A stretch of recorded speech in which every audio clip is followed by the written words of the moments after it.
Bueno, recordemos que con el capítulo 3 ha comenzado la segunda parte del Evangelio de Lucas, en el que se nos habla del ministerio de Jesús en Galilea. Y lo último que vimos fue el bautismo de Jesús en el Jordán. Y cómo en aquel momento el Espíritu Santo desciende sobre él y Juan Bautista puede ver, comprende, descubre, Dios se le revela el misterio de la Santísima Trinidad. El Padre que habla desde el cielo, el Espíritu Santo que baja en forma de paloma y el Hijo que se está bautizando. Y la voz del Padre que dice, ese es mi Hijo. O sea, nos lo identifica. Entonces, este Hijo que ha asumido los pecados de la humanidad para liberarnos de él, comienza la vida pública. Vamos entonces ahora en este capítulo 3 de San Lucas y leamos los versículos 23 hasta el final del capítulo, hasta el 38.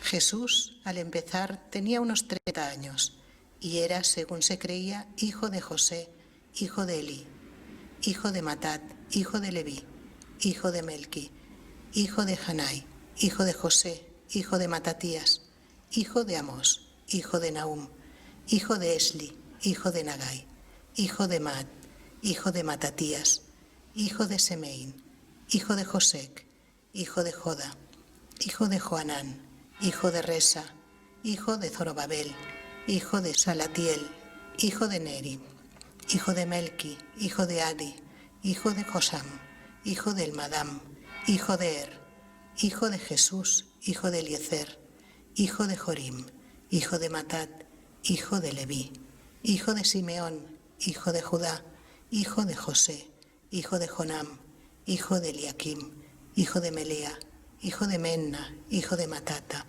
hijo de Natam, hijo de David, hijo de Jesé, hijo de Jobed, hijo de Boz, hijo de Sala, hijo de Naasón, hijo de Aminabad, hijo de Amín, hijo de Arni, hijo de Esrom, hijo de Fares, hijo de Judá, hijo de Jacob, hijo de Isaac, hijo de Abraham, hijo de Taré, hijo de Nacor, hijo de Seruc, hijo de Ragau, hijo de Falec, hijo de Eber, hijo de Sala, hijo de Cainán, hijo de Arfashat, hijo de Sem, hijo de Noé, hijo de Lamec, hijo de Matusalá, hijo de Enoc, hijo de Jared, hijo de Malelel, hijo de Canán, hijo de Enos, hijo de Set, hijo de Adán, hijo de Dios.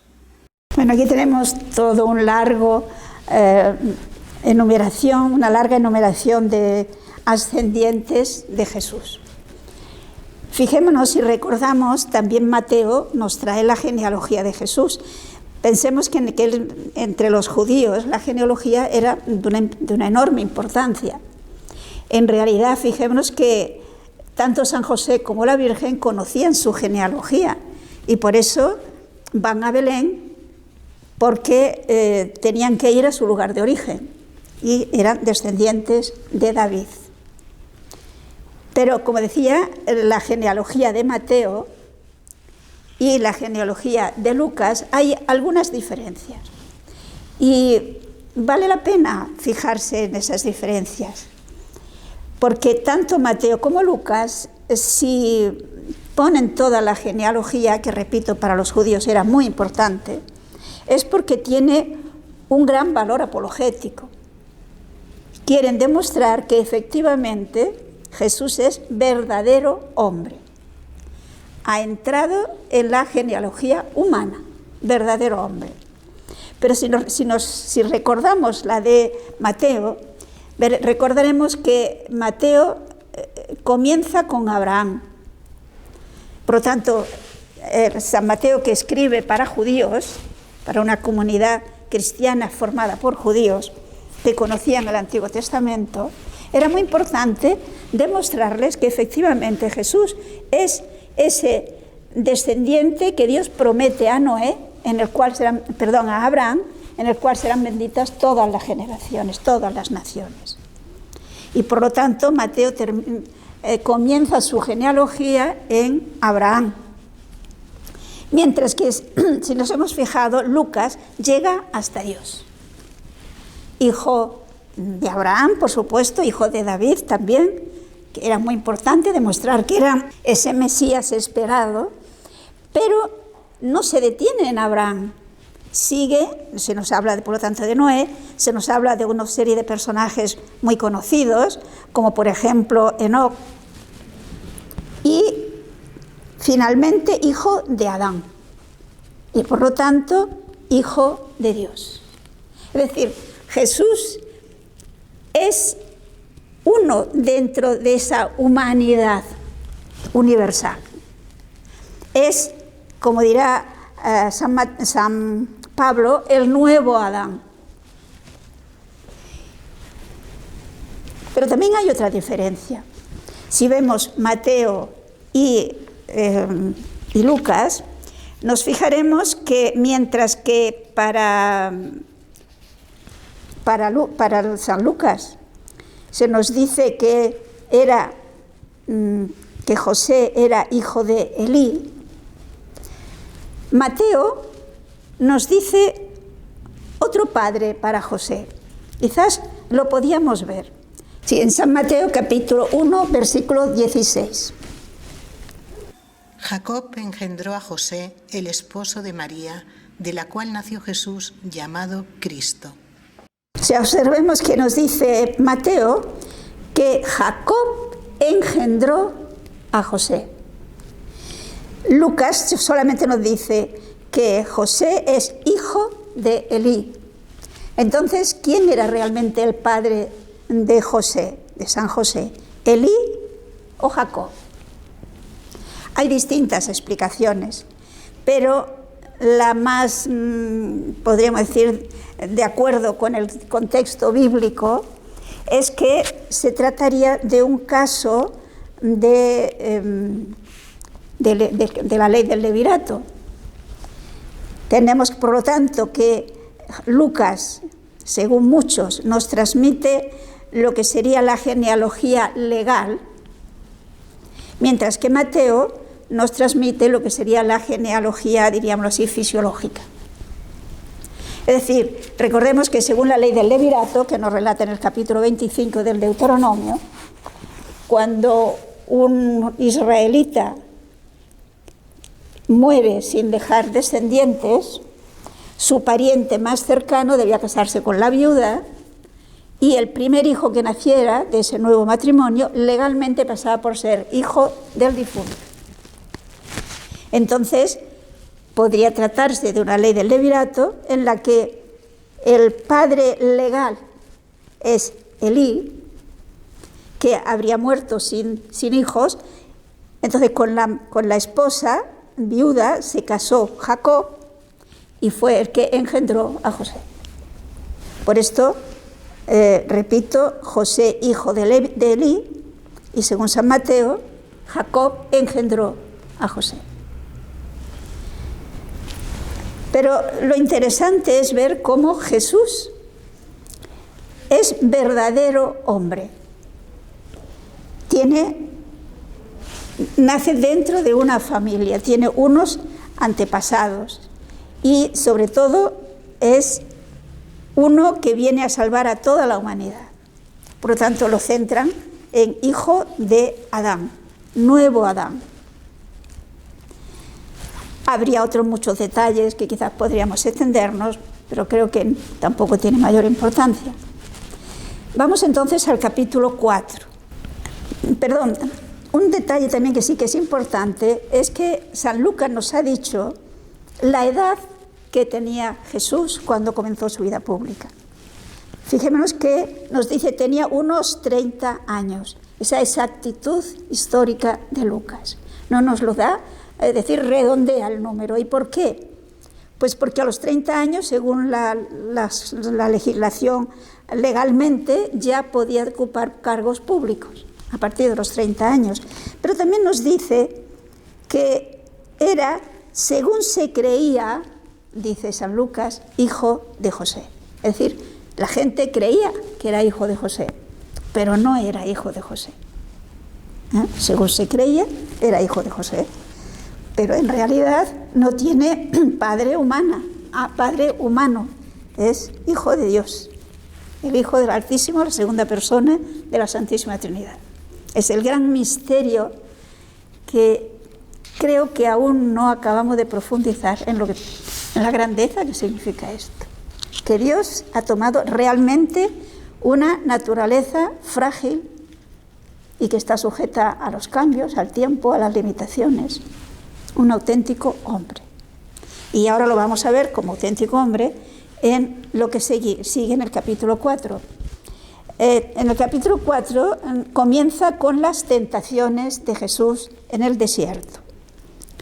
Veremos, porque quizás son más conocidas las de Mateo, el relato de las tentaciones de San Mateo, que San Lucas altera un poco el orden de las tentaciones, es decir, un poco no, lo altera el orden de las tentaciones, y además tiende a resumir.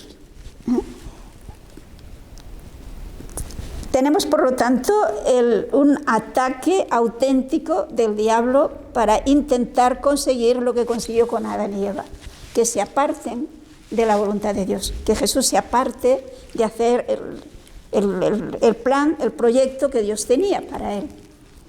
Pero a diferencia de Adán y Eva, Jesús no cae en la trampa. Sería bueno que nosotros aprendiéramos también a no caer en la trampa, porque el diablo es muy astuto, ya nos lo dice en el Génesis. Tengamos también en cuenta que estas tentaciones, no pensemos que el diablo se apareció, tomó un cuerpo aparente y se apareció y hubo un diálogo y le llevó de aquí para allá. No, pensemos que en realidad las tentaciones del diablo, como a todos nosotros, son de una sugestión en la imaginación y en la sensibilidad. El diablo no tiene acceso a nuestra libertad, no tiene acceso a nuestra inteligencia, pero sí puede influir en nuestra sensibilidad y en nuestra imaginación, y a través de esa influencia, pues conseguir entrar en nuestra inteligencia, es decir, conseguir que nosotros cambiemos en nuestra voluntad y en nuestra inteligencia. Jesús, en todo igual que nosotros, menos en el pecado, no cae en esa sugestión. Bien, leamos los versículos 1 y 2.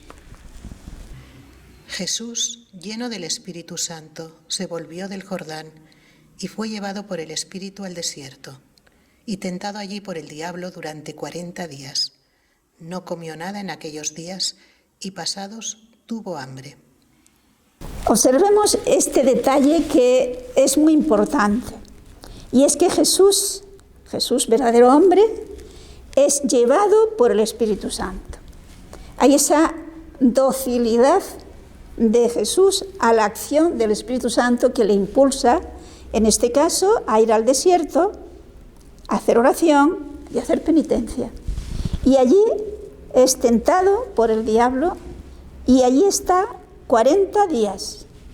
Y durante esos 40 días Jesús no comió y, lógicamente, pasados los 40 días, tuvo hambre. A ver quién no iba a tener hambre después de 40 días de ayuno. Y justamente el diablo aprovecha ese momento, podríamos decir, de debilidad humana realmente. La naturaleza humana de Jesús le reclamaba el alimento, porque es verdadero hombre, pues aprovecha ese momento débil, humanamente hablando, para tentarle. Y fijémonos que le tienta en esa, precisamente, teniendo en cuenta esa situación de necesidad fisiológica. Es así como actúa el diablo. Aprovecha nuestros momentos débiles, nuestros puntos frágiles, para tentarnos. ¿Y qué es lo que le dice el diablo a Jesús? Versículos 3 y 4. Díjole el diablo: si eres hijo de Dios, di a esta piedra que se convierta en pan. Jesús le respondió: no de solo pan vive el hombre. Fijémonos qué astuto el diablo. En ese momento de hambre extrema, de necesidad extrema de alimento de Jesús, le dice: pero bueno, tú no eres hijo de Dios, tú no tienes poder, pues hombre, no pases hambre. Tú puedes convertir esta piedra en pan. y no estar pasándolo tan mal. Le estaba proponiendo hacer un mal a Jesús. Objetivamente hablando, no. No hacía daño a nadie. Y él podía efectivamente convertir la piedra en pan. Entonces, ¿dónde está el mal que le propone? ¿Dónde está? ¿En qué consiste la tentación? Fijémonos que lo que el diablo quiere es que Jesús utilice su poder en provecho propio, egoístamente, no haciendo lo que Dios quiere que haga. Y en aquel momento la voluntad de Dios es que soportara el hambre. Precisamente a través de sus sufrimientos, es decir, a través de esa exquisita fidelidad de Jesús a la voluntad del Padre, es como repara nuestra rebeldía, nuestra desobediencia, empezando por la de Adán y Eva. Y Jesús nos muestra aquello que luego él mismo dirá: mi alimento es hacer la voluntad del Padre. Según nos dice San Juan, Jesús dijo esto: mi alimento es hacer la voluntad del Padre. Y por lo tanto, ¿qué responde Jesús? Fijémonos que responde con un texto bíblico del Deuteronomio, en el capítulo 8, el versículo 3. No solo de pan vive el hombre. Es decir, Dios tiene otras maneras de alimentar al hombre. Aquí hay una alusión en el texto del Deuteronomio al maná en el desierto. Dios le dio el maná para satisfacer las necesidades que efectivamente tenía. Luego Jesús está manifestando al diablo su confianza total a la providencia de Dios y su obediencia exquisita a la voluntad de Dios. Pero observemos lo astuto del diablo. En vista de que ha fracasado, pues no desiste, va a seguir, va a intentarlo hasta 3 veces, ver si consigue que Jesús deje de seguir fielmente la voluntad de Dios. Continuemos, los versículos 5 al 8. Llevándole a una altura, le mostró desde allí, en un instante, todos los reinos del mundo. Y le dijo el diablo: todo este poder y su gloria te daré, pues a mí me ha sido entregado, y a quien quiero se lo doy. Sí, pues te postras delante de mí, todo será tuyo. Jesús respondiendo le dijo: escrito está, al Señor tu Dios adorarás, y a Él solo servirás. Tenemos aquí que el diablo, nos dice nos dice Lucas, lo lleva a una gran altura desde donde puede divisar todas las riquezas y todos los reinos del mundo. Fijémonos que todo esto es imaginariamente, es decir, físicamente no le lleva a ningún sitio. Repito que las tentaciones del diablo actúan en la imaginación. No es un trasladarle físicamente, sino psicológicamente. Y es interesante intentar captar un poco qué es lo que el diablo pretende. Fijémonos que lo que le dice a Jesús es una mentira. ¿Realmente el diablo es el dueño de todo? ¿No lo es Dios? Ya Jesús mismo nos dirá en el Evangelio de San Juan, en el capítulo 8, versículo 44, que el diablo es mentiroso y padre de la mentira. Y eso tendríamos que pensárnoslo bien. La mentira nos pone de la parte del diablo. Dios es la verdad suma. Jesús nos dice que es la verdad y la vida. Pero entonces, ciertamente el diablo tiene poder porque los hombres se lo damos. Y puede disponer de muchas cosas. Y aquí, ¿qué es lo que le ofrece? Le ofrece, pues, poco menos que ser el dueño del mundo. que pueda gozar de toda la riqueza, de la fama, en fin, del poder. Esto que tanto tienta a tantas personas y que con tal de conseguir poder, con tal de conseguir fama, son capaces de cualquier cosa.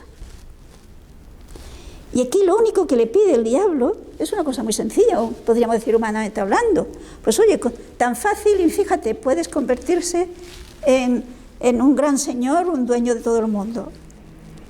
¿Qué es lo que le pide? Sencillamente que te postres delante de mí y le adores.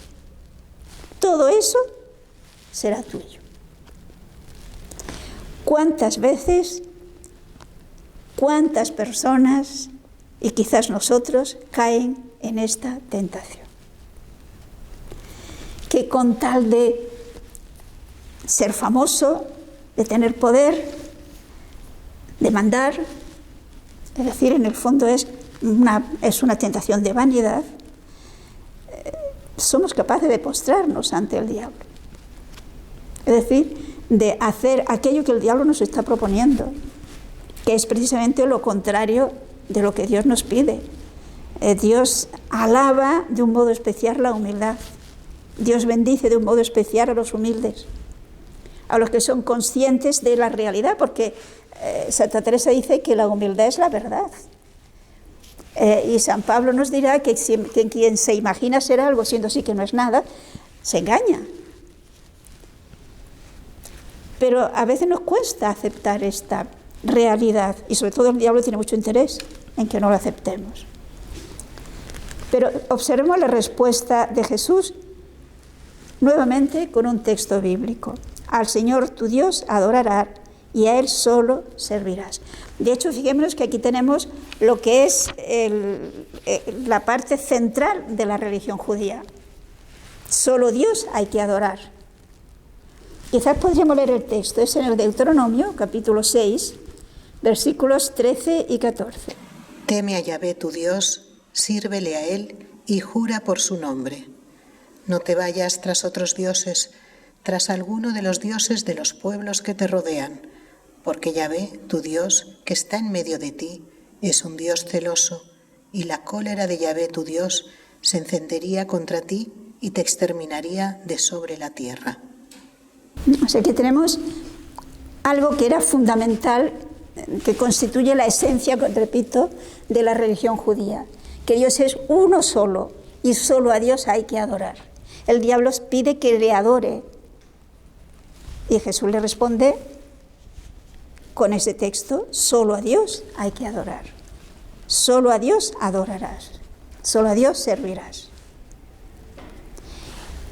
Ante esto, nuevamente, el diablo no se da por vencido y vuelve al ataque. Y ahora, como que ha aprendido toda esa confianza que Jesús tiene en Dios y la fuerza que para Jesús tiene la palabra de Dios, pues le va a tentar por ahí, por la palabra de Dios.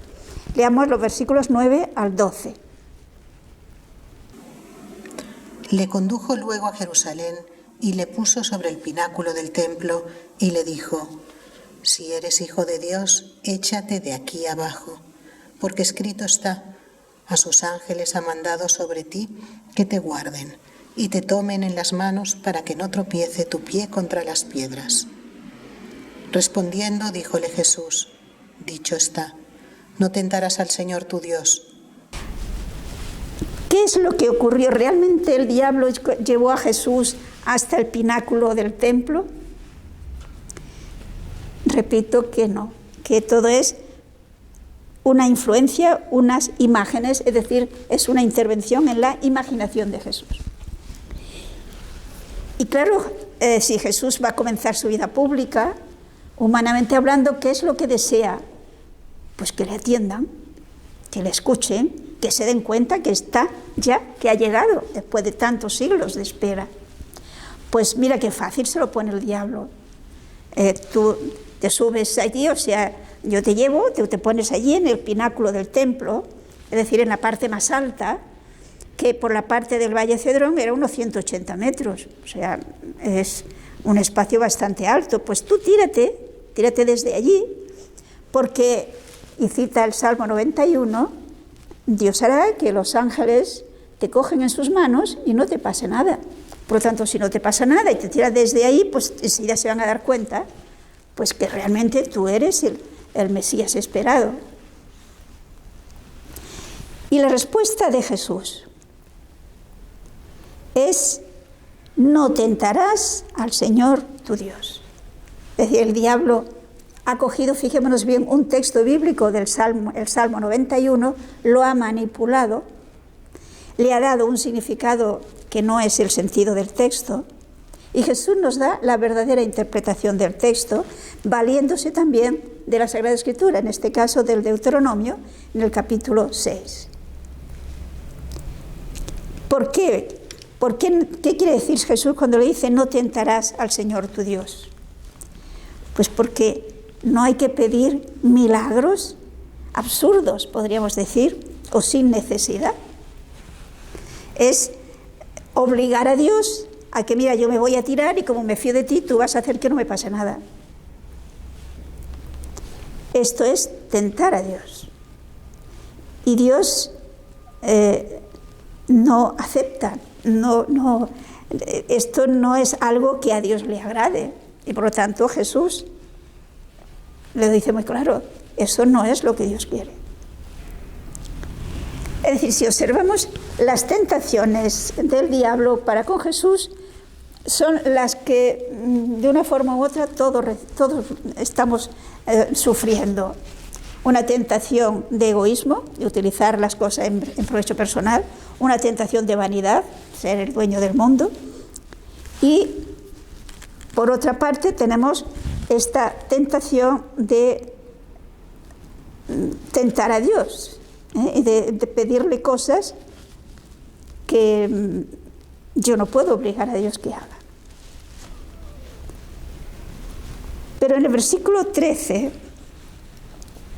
es muy interesante tenerlo en cuenta, porque dice que cuando acabó toda esta serie de tentaciones, que por el texto, por la manera como lo dice, parece ser que San Lucas resume en estas tres, pero que hubo más tentaciones.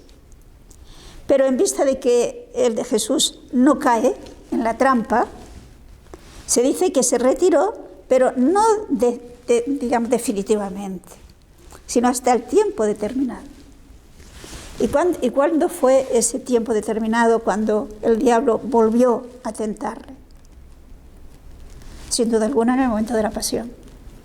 Podríamos leer algunos textos que se ve bien claro. Por ejemplo, en el capítulo 14 de San Juan, el versículo 30. Ya no hablaré muchas cosas con vosotros, porque viene el príncipe del mundo, que en mí no tiene nada. O sea, en la pasión viene el príncipe de este mundo, pero que en él no tiene nada. Jesús es inmaculado y Jesús es tentado igual que nosotros, pero no cae en la tentación. ¿Y de qué se valió entonces el diablo para tentar a Jesús en ese momento? Pues vale de Judas. Recordemos que se nos dice claramente que el diablo entró en Judas. Y se vale de los judíos. Quizás podíamos leer lo que nos dice el mismo evangelista San Lucas, en el capítulo 22, en versículo 53. Estando yo cada día en el templo con vosotros, no extendisteis las manos en mí, pero esta es vuestra hora y el poder de las tinieblas. Es el momento en el que a través de los judíos es el poder de las tinieblas. Se trata sobre todo de los dirigentes judíos, ¿no? Es la última tentación, pero que igualmente Jesús salió triunfante y no cayó en la tentación. Bien, terminada pues estos 40 días de estancia en el desierto, Jesús vuelve de nuevo. Recordemos que se ha bautizado en el Jordán y que en el desierto está en Judea. Leamos entonces los versículos de San Lucas, capítulo 4, versículos 14 y 15. Jesús, impulsado por el Espíritu, se volvió a Galilea. Su fama corrió por toda la región. Enseñaba en las sinagogas, siendo celebrado por todos. Como vemos, aquí San Lucas resume, porque no nos dice por qué razón Jesús se va a Galilea. Y es que San Lucas va a situar ahora la actitud de Jesús, la predicación de Jesús en Galilea concretamente. Pero ¿por qué se fue desde Judea a Galilea? Nos lo dirán los otros evangelistas. San Marcos nos habla de la prisión de Juan Bautista y que a raíz de la prisión de Juan Bautista Jesús abandona Judea y se va a Galilea. Y ahora San Lucas no nos va a hablar de los viajes que sabemos, sobre todo por San Juan, que Jesús hizo varias veces, fue varias veces durante su vida pública, desde Galilea hasta Judea, sobre todo para la Pascua. Pero San Lucas no nos va a hablar de estos viajes, se va a concretar en su estancia de predicación en Galilea y luego hará un único viaje, nos relatará, digamos, un único viaje a Jerusalén con motivo de la pasión de Jesucristo. Bien, y ahora tenemos la visita de Jesús a su pueblo, a Nazaret. Y nuevamente nos encontramos con algo que es característico de San Lucas, y es que él tiende a tratar un tema y cerrarlo, y luego pasa a otro. Entonces, sabemos por Marcos y San Mateo que Jesús hizo varios viajes, con toda seguridad al menos 2, varias estancias de Jesús en Nazaret. San Lucas nos va a narrar una sola, pero resumiendo por lo menos 2 y posiblemente 3 estancias, idas de Jesús desde Galilea hasta Nazaret. Y entonces, como que narra una sola vez, pues nos explica todo lo que ocurrió en esos distintos viajes que hace a Nazaret, porque luego va a seguir en otro tema. Veamos los versículos del 16 al 22. Vino a Nazaret, donde se había criado, y según costumbre entró el día de sábado en la sinagoga, y se levantó para hacer la lectura. Le entregaron un libro del profeta Isaías, y desenrollándolo, dio con el pasaje donde está escrito: El Espíritu del Señor está sobre mí, porque me ungió para evangelizar a los pobres, me envió a predicar a los cautivos la libertad, a los ciegos la recuperación de la vista, para poner en libertad a los oprimidos, para anunciar un año de gracia del Señor. Y enrollando el libro se lo devolvió al servidor y se sentó. Los ojos de cuantos había en la sinagoga estaban fijos en él. Comenzó a decirles: Hoy se cumple esta escritura que acabáis de oír. O sea, esta sería una primera visita de Jesús a Nazaret y al comienzo de su vida pública. Observemos aquí una serie de cosas interesantes que nos dice San Lucas. Va a Nazaret, pensemos que Nazaret era un pequeño poblado de muy pocos habitantes, donde Jesús había pasado pues bastante más de 20 años, casi 30 años. Y que, porque él, no, ya sabemos, nació en Belén y tendría quizás unos dos añitos cuando llega a Nazaret. Por lo tanto, ha pasado su infancia, su adolescencia, su juventud aquí. Todo el mundo le conocía. En una ciudad pequeña, en un poblado pequeño, todos saben de qué familia son, a qué se dedican, quiénes son cada uno. Y Jesús, hasta ese momento, era uno más del pueblo, aparentemente. Con un oficio, era carpintero, aprendió el mismo oficio de San José, posiblemente no solo carpintería, sino todo tipo de trabajos de mantenimiento, diríamos hoy. Y ahora resulta que Jesús sabe más que todos los demás del pueblo. Es lógico que haya una sorpresa. Pero observemos otro detalle. ¿Qué hace Jesús cuando llega a Nazaret? No sabemos si enseguida que llegó o llevaba aquí ya algunos días. Algo que era habitual en él y habitual de cualquier judío creyente. Y es que el sábado pues se iba a la sinagoga. Como nosotros en domingo vamos a misa. ¿Y qué se hacía en la sinagoga? Pues un poco parecido a lo que se hace en la misa. Se hacía una lectura, se hace un comentario y se hace una oración. Nosotros en la misa tenemos algo muchísimo de más valor, que es que además tenemos la Eucaristía. Pero lo otro, fijémonos que es lo mismo. Se hacen unas lecturas, se comenta y se ora. Pues eso es lo que hacían en la sinagoga. Pero en la sinagoga no había, en las sinagogas en general, no había, digámoslo así, lector oficial, sino que cualquier judío adulto podía ofrecerse y hacer la lectura. No sabemos si Jesús, antes de este momento, alguna otra vez se levantó a hacer la lectura. Pero en esta ocasión se nos dice que Jesús se levantó, repito, para hacer la lectura. Y observemos que de la misma manera como se nos relata, vemos que la lectura se hacía de pie. Se levantó, o sea, la lectura se hacía de pie. Y luego, una vez que hace la lectura, se nos dice que Jesús se sentó y explicó la lectura. O sea, el comentario se hacía sentados. Y providencialmente tenemos que la lectura que Jesús hace es un texto de Isaías, que es una profecía mesiánica. Podemos pensar que no sería casualidad, ciertamente la casualidad no existe. Y el texto de Isaías, ¿qué dice? El Espíritu del Señor está sobre mí, porque me ungió para evangelizar a los pobres. Me envió a predicar a los cautivos la libertad, a los ciegos la recuperación de la vista, para poner en libertad a los oprimidos, etc. Y para anunciar el año de gracia del Señor. ¿Qué es ese año de gracia del Señor? Fijemos que el año de gracia del Señor se inicia en aquel momento, pero dura ese año hasta que Jesús venga por segunda vez.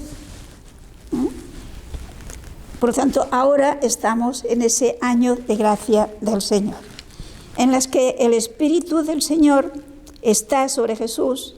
Jesús lo ha enviado sobre la Iglesia, sobre cada uno de los que somos confirmados,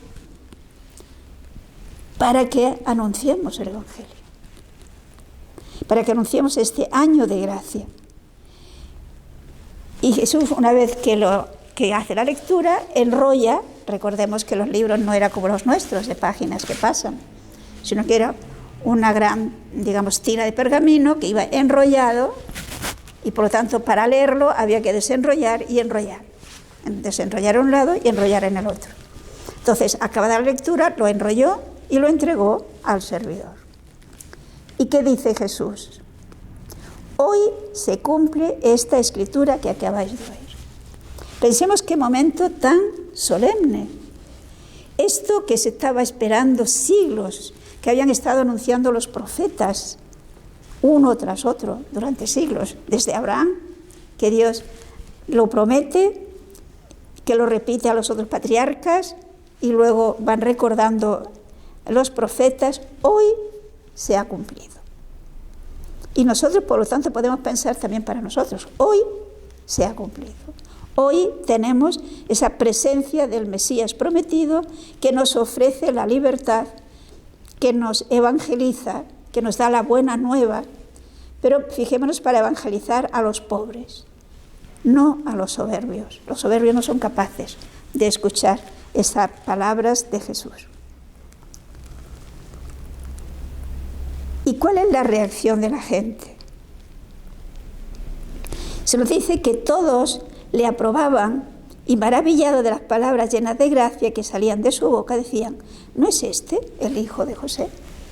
Es decir, la primera impresión en esta primera visita de Jesús a Nazaret es de sorpresa, pero de acogida.